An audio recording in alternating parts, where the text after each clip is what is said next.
پاکستان اور IMF جائزہ mission کے درمیان تکنیکی مذاکرات کے آج 2 دور ہوں گے۔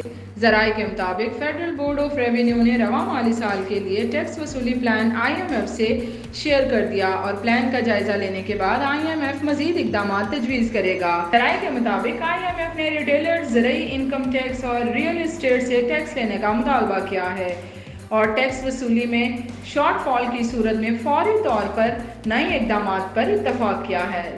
ذرائع کا بتانا ہے کہ ریٹیلرز پر فکسڈ ٹیکس عائد کرنے کی تجویز زیر غور ہے، تاہم IMF اس پر رضامند نہیں ہے اور IMF کے لیے زرعی آمدن کو ٹیکس نیٹ میں لانے کے لیے صوبوں سے ٹائم لائن طے کرنے کا مطالبہ کیا ہے۔ ذرائع کے مطابق IMF مشن کو ٹیکس پالیسی اور ٹیکس کلیکشن علیحدہ کرنے کے پلان پر بریفنگ دی گئی ہے، جس میں IMF نے رواں مالی سال کا ٹیکس ہدف ہر صورت حاصل کرنے کا مطالبہ کیا ہے۔ FBR ذرائع کا بتانا ہے کہ IMF نے مطالبہ کیا ہے کہ جن شعبوں سے ٹیکس وصولی کم ہے وہاں سے پورا ٹیکس لیا جائے۔ دوسری طرف پاکستان کے اعلیٰ سطح کے سرکردہ مذاکرات کار اور نگران وزیر خزانہ نے IMF سے اسٹینڈ بائی ایگریمنٹ پروگرام کا ٹائم فریم یا اس کا حجم بڑھانے کی درخواست کے امکان کو مسترد کر دیا۔ انہوں نے کہا کہ وہ جائزہ کی کارروائی کامیابی سے مکمل ہونے کے بعد بیرونی فنانسنگ گیپ کو بھرنے کا مشورہ دیں گے۔ پاکستان اور IMF کے سرکردہ افسران کے مابین اسٹاف لیول معاہدے کے لیے $3 ارب کے